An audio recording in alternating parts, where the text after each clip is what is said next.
ಎಲ್ರಿಗೂ ನಮಸ್ಕಾರ. ಮೊದಲ ವರ್ತಿ ವಿಜಯಲಕ್ಷ್ಮಿ ಮ್ಯಾಮ್ ದರ್ಶನ್ ಅವ್ರಿಗೆ ನಾನು ನನ್ನ ತುಂಬು ಹೃದಯದ ಧನ್ಯವಾದಗಳನ್ನ ತಿಳಿಸ್ಕೊಳ್ಳೋಕೆ ಇಷ್ಟಪಡ್ತೀನಿ. ಒಂದು ತಾಯಿ ಸಾಂಗ್ನ, ತಾಯಿ ಭವನೆ ಸಾಂಗ್ ಇದು, ಅದನ್ನು ಅವರು ಬಿಡುಗಡೆ ಅಂದರೆ ಮೀಡಿಯಾ ಬೈಟ್ಸ್ ಕೊಟ್ಟು ನಮಗೆ ಬಿಡುಗಡೆ ಮಾಡಿಕೊಟ್ಟಿದ್ದಕ್ಕಾಗಿ ನಾನು ಅವರಿಗೆ ನನ್ನ ಧನ್ಯವಾದಗಳನ್ನ ತಿಳಿಸ್ಕೊಳ್ತೀನಿ. ಎರಡನೇದಾಗಿ, ಇದು ತಾಯಿ ಸಾಂಗು. ವಿಶ್ವದಲ್ಲಿರುವಂಥ ಇಡೀ ಎಲ್ಲ ತಾಯಂದ್ರಿಗೂ ಈ ಸಾಂಗ್ನ ನಾನು ಅರ್ಪಣೆ ಮಾಡ್ತೀನಿ. ಯಾಕೆಂದರೆ ತಾಯಿನ ಪ್ರೀತಿಸದೇ ಇರೋರು, ಇಷ್ಟಪಡದೇ ಇರೋರು ಯಾರೂ ಇರಲ್ಲ. ಅಂಥದ್ರಲ್ಲಿ ಇದು ತಾಯಿ ಸಾಂಗ್. ಎಲ್ಲ ಇದುವರೆಗೂ ಸಿನಿಮಾಗಳಲ್ಲಿ, ಎಲ್ಲ ಸಿನಿಮಾಗಳಲ್ಲೂ ತಾಯಿ ಸಾಂಗ್ ಅನ್ನೋದು ಒಂದು ಬರುತ್ತೆ. ಈ ಸಾಂಗಿನ ವಿಶೇಷತೆ ಏನು ಅನ್ನೋದನ್ನ ನಾನು ಆಮೇಲೆ ಹೇಳ್ತೀನಿ. ಆದರೆ ಈ ಸಾಂಗ್ನ ಇವತ್ತು ಬಿಡುಗಡೆ ಆಗಿರೋದ್ರಲ್ಲಿ ವಿಶ್ವದಲ್ಲಿರುವಂಥ ಎಲ್ಲ ತಾಯಂದ್ರಿಗೂ ಇದನ್ನು ನಾನು ಅರ್ಪಣೆ ಮಾಡ್ತೀನಿ. ಆಮೇಲೆ ಈಕ್ವಿನಾಕ್ಸ್ ಗ್ಲೋಬಲ್ ಎಂಟರ್ಟೈನ್ಮೆಂಟ್, ಅದು ನನ್ನ ಲೈಫ್ ಟೈಮ್ ಸೆಂಟಿಮೆಂಟ್ ಅದು. ಏಕೆಂದರೆ ಚೇತನ್ ಸರ್ ಮತ್ತು ಶ್ರೀಮತಿ ರೂಪಾ ಚೇತನ್ ಮ್ಯಾಮ್ ಅವರು ಒಬ್ಬ ನಿರ್ದೇಶಕನ ಮೇಲೆ, ಕತೆ ಮೇಲೆ ಮುಖ್ಯವಾಗಿ ನಂಬಿಕೆ ಇಟ್ಟು ಬಂಡವಾಳ ಹೂಡಿ ಸಿನಿಮಾನ ನಿರ್ಮಾಣ ಮಾಡಿದ್ದಾರೆ. ಸೊ ಅವರಿಗೆ ನಾನು ಯಾವತ್ತಿದ್ರೂ ಚಿರಋಣಿ. ಆಮೇಲೆ ನಮ್ಮ ನಾಯಕ ನಟ ಧನ್ವೀರ್ ಸರ್, ನಾನು ಕತೆ ಹೇಳಿದಾಗ ಜಸ್ಟ್ ಹಂಗೆ ಕೇಳಿದ್ರು, ಕೇಳಿಬಿಟ್ಟು ಇದನ್ನು ಮಾಡಬೇಕು ಅನ್ನೋದು ಅವರಿಗೆ ತುಂಬ ಆಸಕ್ತಿ ಇತ್ತು. ಸುದೀಪ್ ಸರ್ ಹೇಳ್ದಂಗೆ ನನ್ನ ಬರವಣಿಗೆ ಮೇಲೆ ಅವರಿಗೆ ನಾನು ಹೇಳ್ತಾ ಇದ್ದಂಗೆ ಧನ್ವೀರ್ ಸರ್ಗೆ ಇಷ್ಟ ಆಗಿತ್ತು. ಸುಮಾರು ಒಂದು 2.5 ವರ್ಷದ್ದು ಕತೆ ಯಾವುದೋ ಹೇಳಿ ಹೋಗಿದ್ದೆ, ಅದಾದ್ಮೇಲೆ ನೆನಪಿಸ್ಕೊಂಡು ಕಾಲ್ ಮಾಡಿ ಕರೆದಂಥದ್ದು. ಅವ್ರು ಯಾವ ರೀತಿಯಲ್ಲಿ ಒಪ್ಕೊಂಡ್ರು, ಅದೇ ಚೇತನ್ ಸರು ಅಷ್ಟೇ, ಒಂದು 10 ನಿಮಿಷ ಹಂಗೆ ಕೇಳಿದ್ರು, ಅವರು ಒಪ್ಕೊಂಡ್ರು. ಸೊ ಕಥೆಯಲ್ಲಿ ಆಳ ಇದೆ, ಕಂಟೆಂಟ್ ಇದೆ ಅನ್ನುವಂಥ ಭರವಸೆ ಮೇಲೆ ಮೂಡಿರುವಂಥದ್ದು ವಾಮನ. ಸೊ ಧನ್ವೀರ್ ಸರ್ಗೂ ನಾನು ಥ್ಯಾಂಕ್ಸ್ನ ಹೇಳ್ಕೊಳ್ಳೋದಕ್ಕೆ ಇಷ್ಟಪಡ್ತೀನಿ. ಮತ್ತು ಈ ಸಿನಿಮಾಗಾಗಿ ಟೆಕ್ನಿಷಿಯನ್ಸು ಮತ್ತು ಕಲಾವಿದರು, ಆರ್ಟಿಸ್ಟು ಎಲ್ಲರೂ ಸಪೋರ್ಟ್ ಮಾಡಿ ಬಂದಿರುವಂಥದ್ದು ವಾಮನ. ಅದನ್ನು ಮುಂದಿನ ದಿನಮಾನಗಳಲ್ಲಿ ಅವ್ರ ಬಗ್ಗೆ ಎಲ್ಲ ಅಂತ ಹೇಳುವಂಥ ಚಾನ್ಸಸ್ ಇದೆ, ಸೊ ಹೇಳ್ತೀನಿ. ಬಟ್ ಸ್ಪೆಷಲಿ ಮದರ್ ಸಾಂಗ್ ಬಗ್ಗೆ ನಾನು ಆವಾಗಲೇ ಹೇಳಿದ್ನಲ್ಲ, ನಿಮಗೆ ಒಂದು ವಿಶೇಷತೆ ಇದೆ ಹೇಳ್ತೀನಿ ಅಂತ.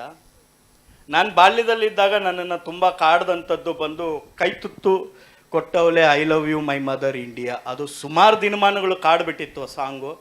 ಟೈಗರ್ ಪ್ರಭಾಕರ್ ಸರ್ ಆ್ಯಕ್ಟ್ ಮಾಡಿದಂಥ ಸಾಂಗ್ ಅದು. ಅದಾದಮೇಲೆ ನಮ್ಮ ಪ್ರೇಮ್ ಸರ್ದು ಬೇಡುವೆನು ವರವನ್ನು ಸಾಂಗ್ ಜೋಗಿದು, ಅದು ಸುಮಾರು ಕಾಡ್ತು. ಸೊ ಬಾಲ್ಯದಲ್ಲಿ ಯೌವನದಲ್ಲಿ ಕಾಡ್ದಂಥದ್ದು, ಇದು ಜೀವನದಲ್ಲಿ ಕಾಡೋ ಅಂಥ ಸಾಂಗು. ತಾಯಿ ಸಾಂಗು ವಾಮನಾಗೆ ಅಂದಾಗ ನಾನು ಯೋಚನೆ ಮಾಡಿದ್ದೇನು ಅಂದರೆ, ಪ್ರಮೋದ್ ಮರವಂತೆ ಕೂಡ ಹೇಳಿದ್ರು ಅವರಿಗೆ ನಾನು ಏನು ಹೇಳಿದೆ ಅನ್ನೋದು, ಇದು ತುಂಬ ವಿಶೇಷವಾದ ಸಾಂಗ್ ಅಂತ. ಬಟ್ ತಾಯಿ ಸಾಂಗ್ ಒಂದು ಬೇಕೇ ಬೇಕು ಅನ್ನೋದಕ್ಕಿಂತ ಕತೆ ಇರೋದೇ ಅದ್ರ ಮೇಲೆ ಅನ್ನೋದು ಪಾಯಿಂಟು. ಸೊ ಆವಾಗ ಒಂದು ಪಾಯಿಂಟು, ಈ 2 ಸಾಂಗಲ್ಲಿ ನನ್ನನ್ನು ಕಾಡ್ದಂಥ ಸಾಂಗಲ್ಲಿ ನಾನು ಹೇಳೋದ್ನಲ್ಲ, ಅವುಗಳಲ್ಲಿ ಮಗ ತಾಯಿ ಬಗ್ಗೆ ಹೇಳುವಂಥದ್ದು, ಮಗ ತಾಯಿ ಬಗ್ಗೆ ಏನು ಫೀಲ್ ಇದೆ ಅಂತ ಹೇಳುವಂಥದ್ದು. ಇಲ್ಲಿ ತಾಯಿ ತನ್ನ ಭವನೆನ, ತನ್ನ ಮಗನ ಬಗ್ಗೆ, ತನಗೆ ಕಾಡದಂಥ ಒಂದು ಪಾಪ ಪ್ರಜ್ಞೆಯ ಬಗ್ಗೆ ಹೇಳ್ತಾ ಇದ್ದಾಳೆ ಅನ್ನೋದು. So it's a purely a mother confess song ಅಂತ. ಅಂದರೆ ತಾಯಿಯ ಭವನೆಯ ಸಾಂಗ್ ಇದು ಮಗನ ಮೇಲೆ. ಅದು ಚಿತ್ರದಲ್ಲಿ ನಿಮಗೆ ಗೊತ್ತಾಗುತ್ತೆ. ಯಾಕಂದರೆ ನಮ್ಮ ಪಾತ್ರದ ನಾಯಕ ಬಂದು ಗುಣ, ಅವನಲ್ಲಿ ಒಳ್ಳೆ ಗುಣ ಕೆಟ್ಟ ಗುಣ ಅನ್ನೋದು ಅವನ ಆಯ್ಕೆ ಆಗುತ್ತೆ.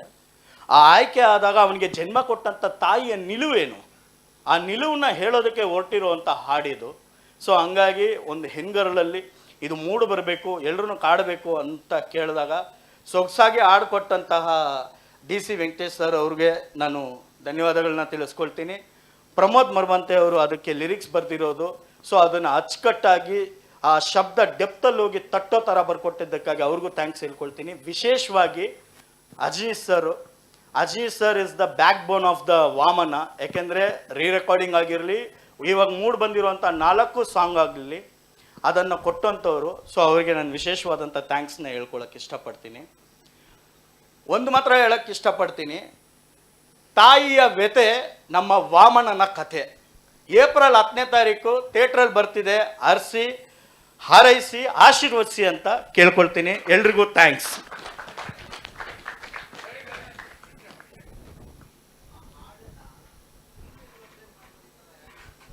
ಯಾವುದು? ಹಾಂ, ಇಲ್ಲ ಅದು ಏನಂದ್ರೆ ಇವಾಗ ಡಿ ಸಿ ಸರ್ ವಾಯ್ಸಲ್ಲಿ ನಾನು ಹೇಳಿದೆ ಒಂದು ಹೆಂಗರಲ್ತನ ಇರುತ್ತೆ ಅಂತ ಹೇಳಿ.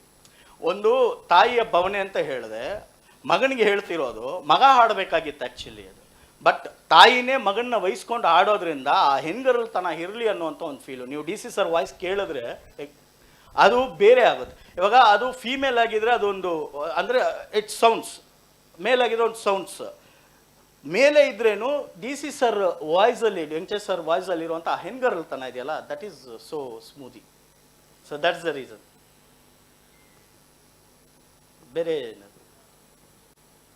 Okay, thank you. ಮತ್ತೊಮ್ಮೆ ಹೇಳ್ತೀನಿ, ತಾಯಿಯ ವ್ಯತೆ ವಾಮನನ ಕತೆ. ಏಪ್ರಿಲ್ 10 ಥಿಯೇಟ್ರಲ್ಲಿ ನೋಡಿ, ಎಲ್ಲರೂ ಆಶೀರ್ವದಿಸಿ. Thank you.